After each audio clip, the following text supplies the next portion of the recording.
Students, today let's start lesson number 3 of OC, that is Business Services Part 2. Before starting this chapter, let's revise a little bit. In previous chapters, you have learned what is the meaning of commerce. So commerce means trade as well as its auxiliary services. तो commerce के अंदर trade और उसकी auxiliary services they are also known as the helping services. It is included in commerce. So what are these helping services or auxiliary services? Insurance, transportation, warehousing, banking, then agency. These are some of the auxiliary or helping services which helps to conduct the trade.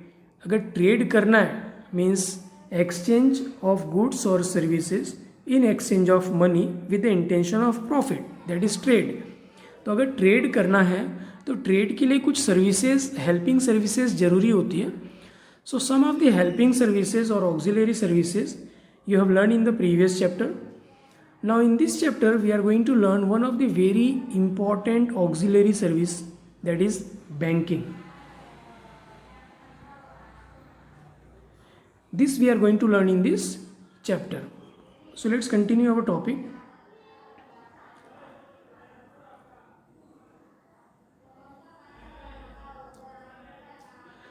Let's start with the origin. The first bank of the world started in Geneva in the year 1407.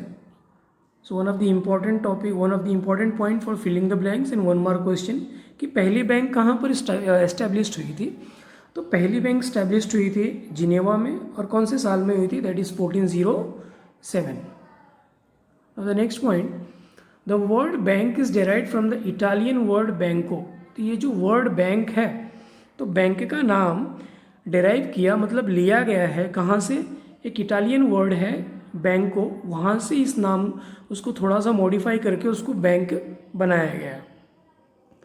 Now banking activities everyone knows that they are doing, that there are the banking activities which are performed by many persons from ancient time.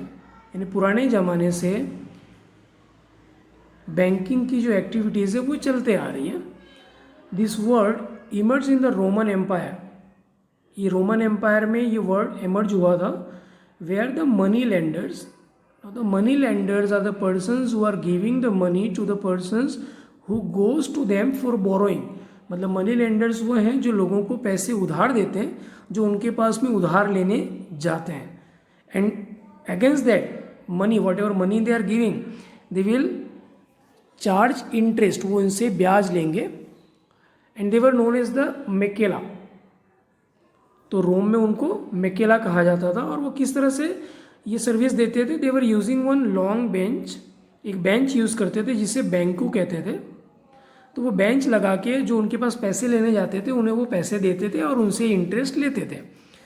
तो ये जो बैंकू word है जो उनके bench को कहा जाता था, जहाँ से वो ये one of the banking activities they were providing, पैसे देना वो बैंकिंग एक्टिविटी. तो एक एक्टिविटी जो प्रोवाइड करते थे with the help of the banco, मतलब बेंच की मदद से बेंच पे बैठ के. तो ये जो बैंकू वर्ड था इसी के नाम से बैंक वर्ड डिराइव्ड हुआ है. At present also you must have seen many places boards were written ब्याजे रुपया मड़से. तो ब्याजे रुपया मड़से मतलब ब्याज पे पैसा मिलेगा. तो ब्याज पे पैसा मिलेगा मतलब वो क्या काम कर रहे हैं, they are providing money as a money lenders. वो पैसे दे रहे हैं और वो मनी लेंडर्स का काम कर रहे हैं, which is one of the banking activity. तो बैंकिंग एक्टिविटी बहुत पुराने समय से चली आ रही है. Now let's continue the our important topic, that is what is the meaning of bank. Very important topic. According to Reserve Bank of India, that is RBI, which is the governing body of the banking industry. जो banking industry चल रही है उसे govern करने का काम, मतलब उसे मैनेज चलाने का काम कौन कर रहा है, आरबीआई कर रही है. Now let me give one extra knowledge. RBI was established on 1st अप्रैल 1935. तो आरबीआई कब एस्टेब्लिश हुई थी, 1 अप्रैल 1935 को इसका एस्टेब्लिशमेंट हुआ था. एज पर आरबीआई के हिसाब से bank is an institute, bank एक इंस्टीट्यूट है विच कलेक्ट्स डिपॉजिट्स, वो डिपॉजिट्स लेती है. Deposits means the person who is giving their money to the bank. Different account holders are there. तो अकाउंट होल्डर्स क्या करते हैं, बैंक में पैसे ले जाके जमा करते हैं, whatever surplus extra amount जो उनके पास होता है. In order to, so bank they are accepting deposits. Bank क्या करती है, उनसे अकाउंट होल्डर से पैसे एक्सेप्ट करती है in the form of deposits, पैसे लेती है, जमा करती है. इन ऑर्डर टू लैंड, उधार देने के लिए. ऐसे तो है नहीं कि बैंक में सब पैसे जमा करने के लिए जाते हैं. बैंक में लोग पैसे लेने के लिए भी जाते हैं, जिन्होंने जमा किया वो लेने के लिए जाते हैं, और लोन लेने के लिए भी जाते हैं. तो बैंक जो डिपॉजिट्स लेती है उसे वो लैंड करती है. लैंड करती है मतलब वो कोई भी जो बोरो करने के लिए आता है उसे पैसे देती है. Now the bank which is accepting deposits, bank जो पैसे कलेक्ट कर रही है वो किस कंडीशन पे कलेक्ट कर रही है as a deposits, with the condition to return it at the end of fix term or whenever it is demanded. मतलब बैंक के पास में जो डिपॉजिट आया हुआ है, bank will return it after a fixed term. For example, a person has taken FD. अगर किसी ने एफडी लिया है for 3 years, so your term is fixed.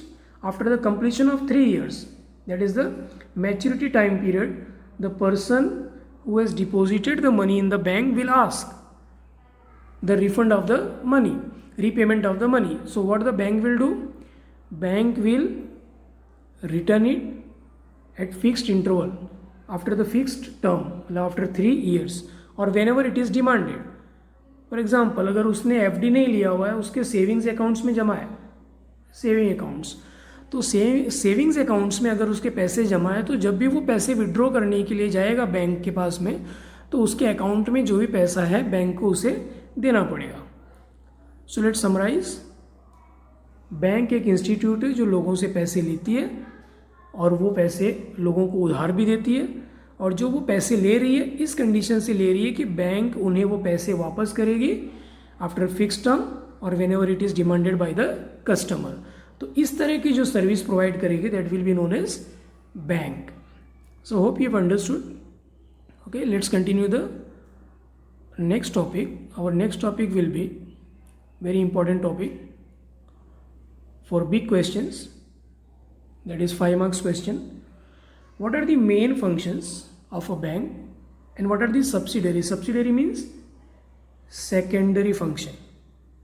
Secondary. Subsidiary means secondary. So main functions and subsidiary functions, these two topics are very important for 5 marks questions. Okay, so let's continue.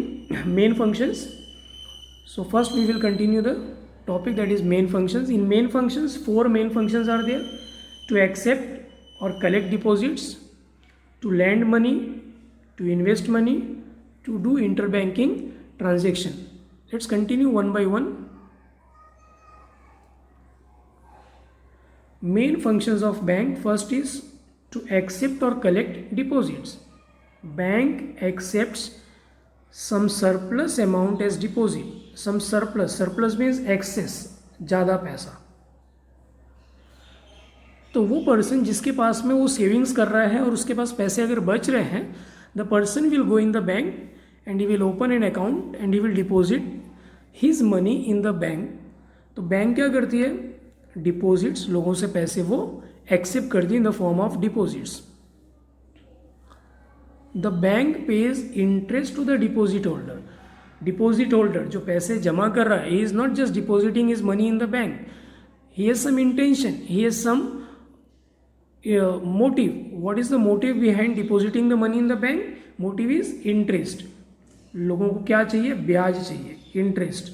तो जो भी पैसा वो जमा कर रहे हैं, बैंक क्या करेगी? उन्हें इंटरेस्ट रिटर्न में देगी. The biggest responsibility of bank is to maintain trust. Obviously अगर लोगों का विश्वास बैंक पे नहीं होगा, then no one is going to deposit his or her money in the bank. So bank has to maintain trust of the deposit holder, जो उनके पास पैसे जमा करने के लिए आते हैं. Bank accepts various types of deposits as per different rate of interest. बैंक जो लोगों से पैसा ले रही है, they are accepting it in different forms. वो अलग अलग तरीके से उनसे पैसे ले रही है and they are providing different rate of interest. जिस तरह से जिस टाइप के डिपॉजिट्स लोगों से वो ले रही है और उसके बेस पे वो उनको रेट ऑफ इंटरेस्ट प्रोवाइड करती है.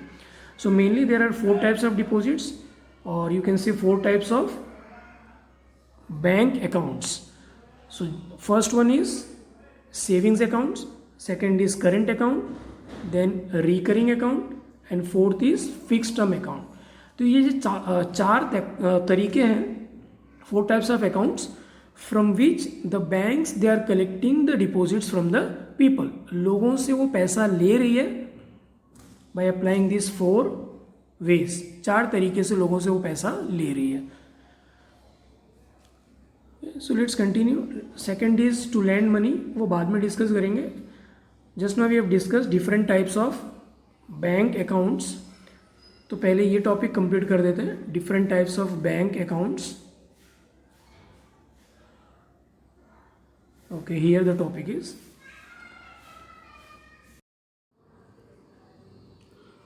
okay, so let's start with the first type of accounts, that is savings accounts. It means the account in which people deposit their savings. Generally, majority of the population they are opening savings accounts. मतलब ज़्यादातर जो लोग हैं वो savings account ही open करते हैं. So savings accounts is for the common people as well as industries also. तो जो बिजनेसमैन है ज़्यादातर वो करंट अकाउंट ओपन करते हैं. Now the person who is doing service, तो जो सर्विस वाले हैं and the other common persons they are opening savings accounts. तो सेविंग्स अकाउंट के अंदर जो भी उनकी सेविंग्स होती है, जो उनकी बचत होती है, they are going and depositing in the bank. Now what the bank is giving? Bank is giving a fixed rate of interest. एक फिक्स्ड रेट ऑफ इंटरेस्ट है. Now this rate of interest is changing from bank to bank. अलग अलग बैंकों के अपने अपने rate of interest होते हैं. फॉर एग्जाम्पल सम बैंक में बी गिविंग 3%, सम बैंक में बी गिविंग 4% और से 2.5%. तो इस तरह से अलग अलग बैंक जो होती है उनके अलग अलग रेट ऑफ इंटरेस्ट होते हैं. Now what the benefits the customer is getting? पहला बेनिफिट तो ये है कि customer is getting fixed rate of interest and the rate of interest is paid as per the amount and days for which the amount remains credited in the account. मतलब जितने समय तक उसके अकाउंट में वो पैसे पड़े हुए हैं, जितना अमाउंट है और जितने डेज हैं, तो अमाउंट और डेज के हिसाब से उसका रेट ऑफ इंटरेस्ट कैलकुलेट होगा. The bank provides facilities. Now what are the facilities the bank is providing? Bank is providing chequebook, ATM card, etc. in this account. So with the help of checkbook, the person can deposit the money or can withdraw the money. With the help of ATM card, he can withdraw the money by going in the ATM machines. The account holder can deposit check deposit कर सकते हैं, draft से पैसे जमा कर सकते हैं, and cash in his account. मतलब वो ये तरीके हैं जिससे वो पैसे अपने अकाउंट में जमा कर सकता है. Now what are the ways of withdrawing the amount? Withdraw, पैसे वो निकालेगा कैसे? He can withdraw the amount through cheque or withdrawal slip. Cheque से या विड्रोवल स्लिप से, or by applying the ATM card in the ATM machines.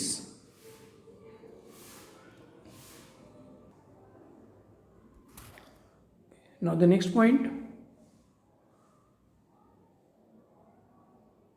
The bank compel means force. Bank क्या करती है? फोर्स करती है the account holder to maintain minimum balance in his account. Now what does it means?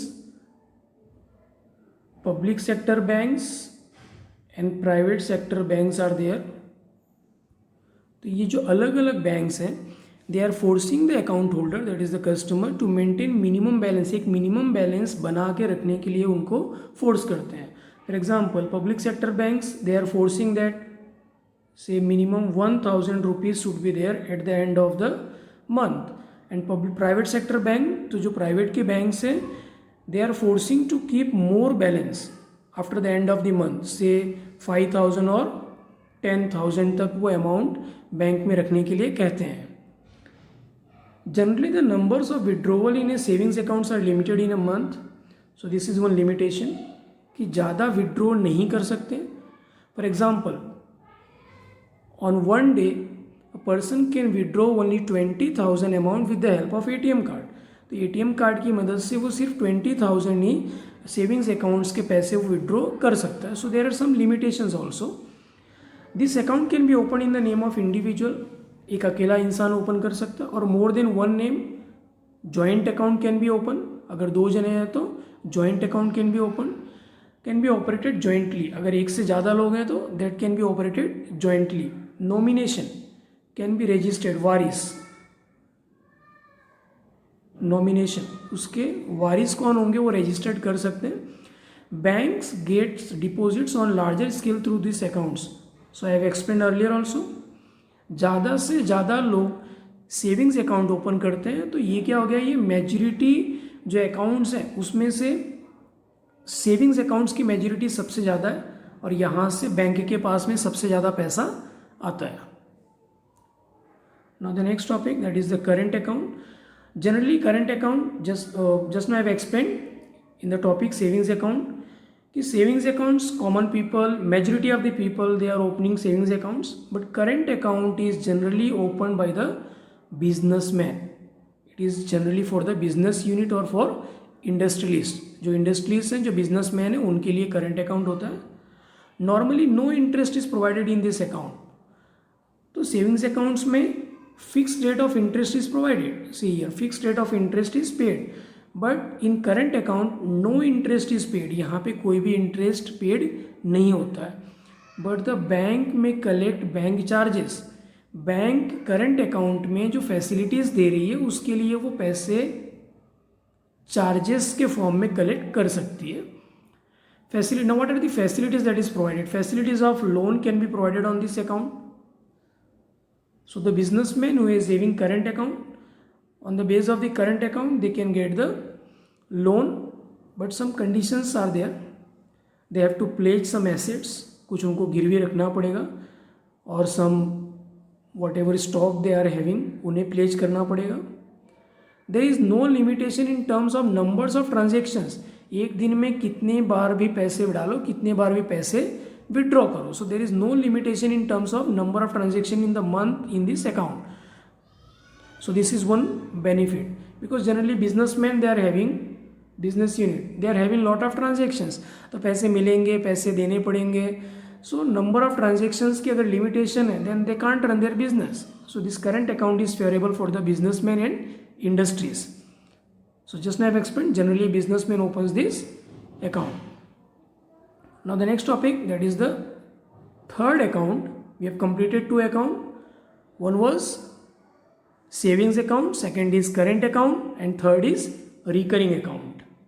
Now recurring account, this is an account which is opened from the savings point of view, which it is compulsory to deposit certain amount every month. तो recurring account saving के purpose, बचत के purpose से open किया जाता है, and certain fixed amount से 1,000 और say 2,000 or whatever amount is decided by the account holder, that much amount is to be deposited in the recurring account. Recurring, हर महीने वो उसे उतने पैसे जमा करने पड़ेंगे. Now the benefit is here, the rate of interest on such amount is higher than savings account. तो सेविंग्स अकाउंट्स में जो उससे रेट ऑफ इंटरेस्ट मिलता था, रेट ऑफ इंटरेस्ट वो कम था, और रिकरिंग में क्या है, rate of interest is higher. And on current account no interest is paid. तो सेविंग्स में से जितना भी रेट ऑफ इंटरेस्ट है उससे ज़्यादा रिकरिंग अकाउंट का है, और करंट अकाउंट में तो रेट ऑफ इंटरेस्ट है ही नहीं. The rate of interest on such amount is higher than savings accounts and lower than fixed deposit. तो सेविंग से ज़्यादा है और फिक्स्ड डिपॉजिट से कम rate of interest recurring account में मिलता है. The bank pays the whole amount along with interest at the end of the term. For example, recurring account is open say for 3 years. So after the completion of the 3 years, whatever amount is deposited, that much amount, that is the principal amount plus interest plus principal amount will be repaid by the bank to the account holder. Now the last one is fixed deposit. As the name suggests, fixed deposit Now whatever amount is deposited by the account holder, that amount will be deposited in the bank till the time. For example, say person has taken 3 years FD of say 10,000 rupees. So 10,000 rupees कि अगर उसने fix deposit लिया हुआ है 3 years के term के लिए, तो 10,000 rupees will be deposited in the bank till 3 years and the bank has the time of 3 years of utilising the amount. Bank के पास में पूरे 3 साल हैं. 3 साल तक बैंक के 10,000 रुपीज़ यूज़ करेगी. So fixed deposit means a source of money which can be used by the bank for the fixed term. So as just now I have explained, 3 साल तक वो बैंक वो पैसे को यूज़ करेगी. The depositor holder cannot withdraw money until the maturity date of deposit. तो 3 years का, जैसे मैंने एक्सप्लेन किया, 3 इयर्स की अगर FD है तो 3 इयर्स के पहले वो विड्रॉ नहीं कर सकता. But if any circumstances are there जहाँ पे उसे विड्रॉ करना ही पड़ रहा है, if the money is withdrawn before the term of the maturity. तो मैच्योरिटी का टर्म क्या था? After the completion of 3 years. लेकिन अगर 3 साल से पहले उसे पैसे विड्रॉ करने की ज़रूरत पड़ रही है, so there will be disadvantage. और डिसएडवांटेज ये है that rate of interest decreases. For example, पहले बैंक ने डिसाइड किया था 7% इंटरेस्ट विल बी गिवन. लेकिन अगर वो 3 साल से पहले विड्रॉ कर रहा है, then it may be possible कि बैंक उसे 1% का इंटरेस्ट रेट कम देगी. It is depending bank to bank. The bank gives the depositor return guarantee. Now this is one benefit. Return guarantee देती है bank that the amount along with the interest will be paid at the end of the term. तो जैसे मैंने example दिया था कि 3 years का है और यू कैन टेक 5 इयर्स की FD है और 10 इयर्स की FD है. तो ये जो टर्म पीरियड्स हैं 3 इयर्स, 5 इयर्स, 10 इयर्स, इनके ख़त्म होने के बाद में the bank will pay interest along with principal amount at the end of the term. तो जो भी उसका अमाउंट होगा प्लस इंटरेस्ट, पूरा का पूरा बैंक उसे रीपे करेगी. As the customer can not withdraw money before the maturity date, the rate of interest in fixed deposit is higher than savings accounts and recurring account. पैसे account holder withdraw नहीं कर सकता है whatever time period ही is taken of FD. Before the time period ही cannot withdraw the money. That's why rate of interest is higher as compared to recurring and savings accounts. Now let's summarize what are the different types of accounts. So we have learned 4 types of accounts. Savings accounts. Saving accounts, generally it is opened by majority of the peoples to deposit their savings in the bank, and rate of interest, fixed rate of interest is provided. In current account no interest is provided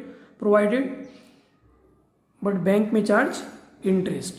Generally a current account is for the businessman or business unit, and recurring account is opened from the savings point of view, in which every month some amount is to be deposited. Rate of interest is higher than savings account but lower than the FD. So rate of interest fixed deposit पे सबसे ज़्यादा है because the depositor cannot withdraw money until the maturity date of deposits.